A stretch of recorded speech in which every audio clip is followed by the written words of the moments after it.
হাসিনার প্রতিহিংসা ও খালেদা জিয়ার ক্যান্টনমেন্টের বাড়ি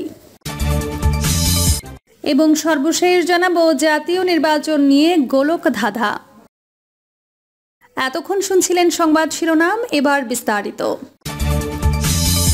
হাসিনার প্রতিহিংসা ও খালেদা জিয়ার ক্যান্টনমেন্টের বাড়ি।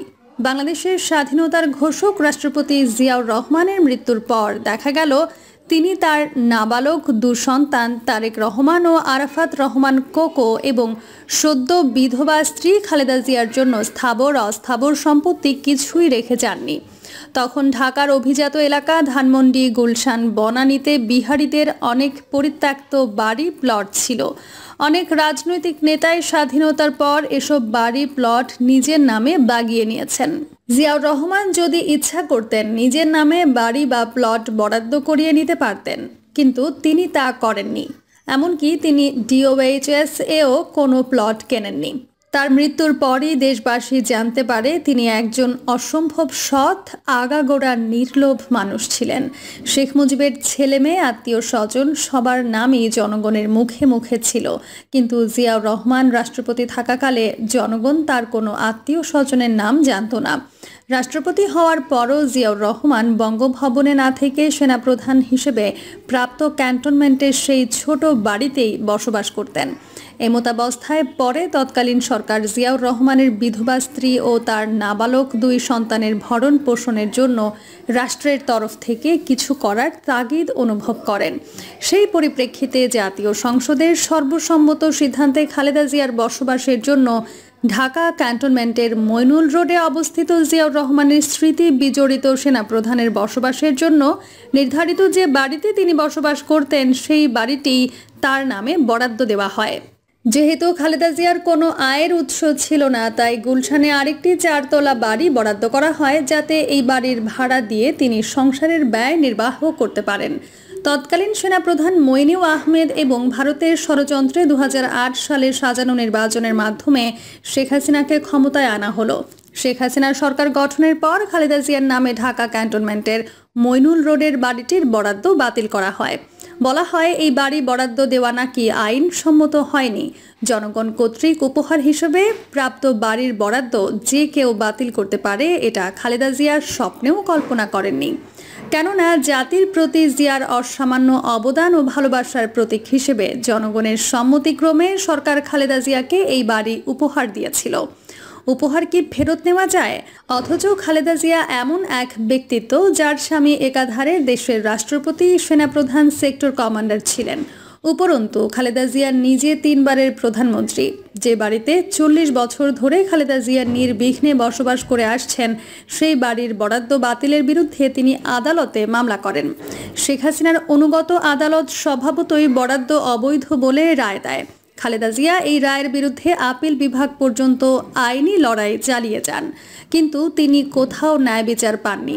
অতঃপর 2010 সালের আপিল শুনানির আগেই সেনা পুলিশ যৌথ অভিযান চালিয়ে খালেদা জিয়াকে এক কাপড়ে দুপুর বেলায় অভুক্ত অবস্থায় বলপূর্বক দুটো দরজা ভেঙে অত্যন্ত অসৌজন্যভাবে বাড়ি থেকে বের করে দেওয়া হয়। খালেদা জিয়া কোনো সাধারণ রাজনীতিক ছিলেন না, তিনি জীবন্ত কিংবদন্তি। ভোটের মাধ্যমে প্রমাণিত হয়েছে তিনি বাংলাদেশের সবচেয়ে জনপ্রিয় রাজনৈতিক নেত্রী। দেশের সব এলাকায় তিনি সমানভাবে জনপ্রিয়। এ যাবৎ যত নির্বাচনে তিনি অংশ নিয়েছেন, একটি নির্বাচনেও তিনি পরাজিত হননি। এমনকি নির্দলীয় নিরপেক্ষ সরকারের অধীনে অনুষ্ঠিত একাধিক জাতীয় নির্বাচনে তিনি ঢাকা, চট্টগ্রাম, সিলেট, খুলনা সহ দেশের বিভিন্ন জেলায় অবস্থিত 6টি আসনে একযোগে নির্বাচনে দাঁড়িয়ে একাধিকবার 6টি আসনেই বিপুল ভোটে বিজয়ী হয়েছেন। বিশ্বের নির্বাচনের ইতিহাসে এ ধরনের কৃতিত্ব দ্বিতীয় আর কোনো রাজনীতিকের কাছে আছে বলে আমার জানা নেই। সংসদ সার্বভৌম, কিন্তু আদালত সার্বভৌম নয়। তাছাড়া রাষ্ট্রপতি শাসিত সরকার ব্যবস্থায় রাষ্ট্রপতির সর্বময় ক্ষমতায় অধিকারী। আদালত কর্তৃক মৃত্যুদণ্ডে দণ্ডিত অপরাধীকেও রাষ্ট্রপতি ক্ষমা করে দিতে পারেন। তাহলে সার্বভৌম জাতীয় সংসদ ও রাষ্ট্রপতি কর্তৃক বরাদ্দ করা বাড়ি তৎকালীন আদালত কোন যুক্তিতে অবৈধ সাব্যস্ত করল তা আমার বোধগম্য নয়। প্রধানমন্ত্রী শেখ মুজিব সংসদের অনুমোদন ছাড়াই যদি বাংলাদেশের ভূখণ্ড বেরুবাড়ি ভারতকে দিয়ে দিতে পারেন, তবে আরেকজন রাষ্ট্রপতি কর্তৃক সংসদের সম্মতিক্রমে সরকারের একটি বাড়ি বরাদ্দ কেন অবৈধ হবে? তখন এক ব্যক্তি বেরুবাড়ি ভারতকে প্রত্যর্পণের বিরুদ্ধে আদালতে মামলা করেছিলেন, কিন্তু আদালত সেই মামলা খারিজ করে দিয়েছিল। শেখ হাসিনা যখন 1 টাকা দিয়ে গণভবন কিনে নিয়েছিলেন, তখন কিন্তু আদালত সুমোটো রুল ইস্যু করেনি। রেলগাড়ি যেমন রেল লাইনের বাইরে চলতে পারে না, তেমনি আদালতও আইনের বাইরে যেতে পারেন না। অথচ হাসিনার শাসনামলে দেশে আদালতের শাসন জারি করা হয়েছিল। এমনকি আদালত থেকে অনুষ্ঠান শেষে জয় বাংলা বলা বা মুক্তিযোদ্ধাদের নামের আগে বীর মুক্তিযোদ্ধা বলা ইত্যাদি নির্বাহী আদেশ পর্যন্ত জারি করা হয়েছে। বিচারকরা সভা সমাবেশ করে নিজেদের শপথবদ্ধ রাজনীতিক আখ্যায়িত করেছেন। আদালতের কাঁধে বন্দুক রেখে হাসিনা সরকার যা খুশি তাই করেছে। এটা স্পষ্ট, শেখ হাসিনার সম্পূর্ণ বেআইনিভাবে শুধু প্রতিহিংসাবশত খালেদা জিয়াকে ক্যান্টনমেন্টের বাড়ি থেকে উচ্ছেদ করেছেন। স্বৈরশাসক হাসিনা সরকার কর্তৃক খালেদা জিয়া ও তার পরিবার যে পরিমাণ দৈহিক, মানসিক ও আর্থিক জুলুম, নির্যাতন, নিপীড়নের শিকার হয়েছেন তা স্বাধীন দেশে এক কথায় নজিরবিহীন। খালেদা জিয়ার মতো দৃঢ় চেতা নেত্রীও সেদিন কান্না আটকে রাখতে পারেননি তার ওপর জুলুমের কারণে। বিগত আমলের সব অনিয়ম, দুর্নীতি, বৈষম্য দূর করে রাষ্ট্র সংস্কারের জন্য ডক্টর ইউনূসের নেতৃত্বে অন্তর্বর্তী সরকার গঠিত হয়েছে। খালেদা জিয়ার প্রতি যে অন্যায় জুলুম করা হয়েছে তা ফিরিয়ে নেওয়া যাবে না, কিন্তু অন্যায়ভাবে তার কেড়ে নেওয়া বাড়ির পরিবর্তে ঢাকা ক্যান্টনমেন্টে একটি বাড়ি বা প্লট দেওয়া এই সরকারের নৈতিক দায়িত্ব বলেই আমি মনে করি। জাতীয় নির্বাচন নিয়ে গোলক ধাঁধা। আগামী জাতীয় নির্বাচন কবে হবে তা নিয়ে এক ধরনের গোলক ধাঁধার সৃষ্টি হয়েছে। ফ্যাসিস্ট শেখ হাসিনার পতনের পর সেনাপ্রধান ওয়াকারুজ্জামান এক সাক্ষাৎকারে 18 মাসের মধ্যে নির্বাচন হওয়ার কথা বলেছিলেন। তখন সবাই নির্বাচনের একটি সম্ভাব্য সময়ের ধারণা পায়। গত ডিসেম্বরে জাতির উদ্দেশ্যে এক ভাষণে অন্তর্বর্তী সরকারের প্রধান উপদেষ্টা ডক্টর মোহাম্মদ ইউনূস এ বছরের ডিসেম্বর বা 2026 সালের মধ্যে নির্বাচন করার কথা বলেন। এর 2-1 দিন পর প্রধান উপদেষ্টার প্রেস সচিব এক সংবাদ সম্মেলনে বলেন, নির্বাচন 2026 সালের জুনের মধ্যে নির্বাচন হবে বলে উল্লেখ করেন। বিএনপি ও তার সমমনা দলগুলো দ্রুত নির্বাচনের জন্য সরকারের প্রতি বারবার আহ্বান জানিয়ে আসছে। তারা সরকারের কাছ থেকে একটি সুনির্দিষ্ট নির্বাচনী রোড ম্যাপ চায়। ডক্টর মোহাম্মদ ইউনূসও বলেছিলেন, নির্বাচনী ট্রেন চলতে শুরু করেছে, অল্প কিছু সংস্কার করে নির্বাচন অনুষ্ঠিত হবে। তবে সরকারের পক্ষ থেকে নির্বাচনের সুনির্দিষ্ট তারিখ বা সময় উল্লেখ করা হচ্ছে না। সম্প্রতি প্রধান উপদেষ্টা ডক্টর মোহাম্মদ ইউনূস বলেছেন, আগামী ডিসেম্বরে নির্বাচন হবে। সেনাপ্রধানও এর সাথে একমত পোষণ করেছেন। তবে সম্প্রতি বিবিসির সাথে এক সাক্ষাৎকারে প্রধান উপদেষ্টা বলেছেন, আগামী ডিসেম্বর থেকে মার্চের মধ্যে নির্বাচন হবে।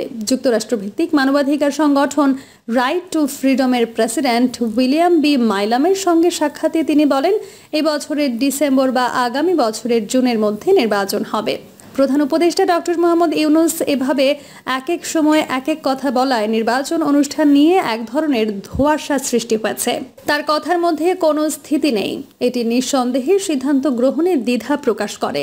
কথার এই হেরফের প্রধান উপদেষ্টার ইমেজের জন্য ক্ষতিকর, অন্তর্বর্তী সরকারের দুর্বলতাও প্রকাশ করে। অথচ ডক্টর মোহাম্মদ ইউনূস একজন দৃঢ়চেতা ও সর্বজন গ্রহণযোগ্য ব্যক্তিত্ব। বিশ্বে তার গ্রহণযোগ্যতা প্রশ্নাতীত। তিনি যখন অন্তর্বর্তী সরকারের প্রধান উপদেষ্টার দায়িত্ব নেন, তখন যুক্তরাষ্ট্র সহ তাবৎ বিশ্ব কিভাবে তাকে গ্রহণ ও শ্রদ্ধা করেছে তা দেশের মানুষ দেখেছে। এটা আমাদের জন্য এক গৌরবময় অধ্যায়ের সূচনা করে। দেশের মানুষের আশা, ফ্যাসিস্ট শেখ হাসিনার সকল রাষ্ট্র কাঠামো যেভাবে ধ্বংস করে গেছেন তা পুনর্গঠন ডক্টর মোহাম্মদ ইউনূসের পক্ষেই সম্ভব। ফ্যাসিবাদ বিরোধী সকল রাজনৈতিক দলও তাকে অকুণ্ঠ সমর্থন দিয়েছে এবং দিয়ে যাচ্ছে। তারা সরকারকে নিজেদের মনে করে তাকে ব্যর্থ না হতে দেওয়ার অঙ্গীকার করে। সরকার যখনই কোনো সমস্যা ও ষড়যন্ত্রের মধ্যে পড়েছে, তখনই দলগুলো পাশে দাঁড়িয়েছে। বলা বাহুল্য, অন্তর্বর্তী সরকারের নির্দিষ্ট কোনো মেয়াদ নেই। এর স্থায়িত্ব কতদিন হবে সরকারও তার নির্দিষ্ট করেনি। তবে সরকার গঠনের পরপর সেনাপ্রধান ওয়াকারুজ্জামান 18 মাসের মধ্যে নির্বাচনের কথা বলে সরকারের একটি সময়সীমার ধারণা দেন। এখনও তিনি এই সময়সীমার মধ্যে দৃঢ় রয়েছেন। ইতিমধ্যেই সরকারের 7 মাস অতিক্রান্ত হয়েছে। এই 7 মাসে 11টি সংস্কার কমিশন গঠন ও সেগুলোর অধিকাংশের প্রতিবেদন সরকারের কাছে জমা দেওয়া হয়েছে। এ নিয়ে রাজনৈতিক দলগুলোর মধ্যে আলোচনা হবে। কোনো রাজনৈতিক দল চায় পুরো সংস্কার শেষ না করে নির্বাচন দেয়া যাবে না। বৃহৎ দল বিএনপি বারবারই বলে আসছে প্রয়োজনীয় সংস্কার করে দ্রুত নির্বাচন দিতে হবে, বাকি সংস্কার নির্বাচিত সরকার এসে করবে। দলটির যুক্তি, নির্বাচন যত বিলম্ব হবে সরকার তত বেশি সমস্যার মুখোমুখি হবে। নির্বাচিত সরকার ছাড়া দেশে আইন শৃঙ্খলা সহ সার্বিক পরিস্থিতি সামাল দেয়া সম্ভব হচ্ছে না। প্রিয় দর্শক, এই ছিল এখনকার সর্বশেষ সংবাদ। আপডেট সব সংবাদ পেতে চ্যানেলটি সাবস্ক্রাইব করে বেল আইকনটি ক্লিক করে রাখুন।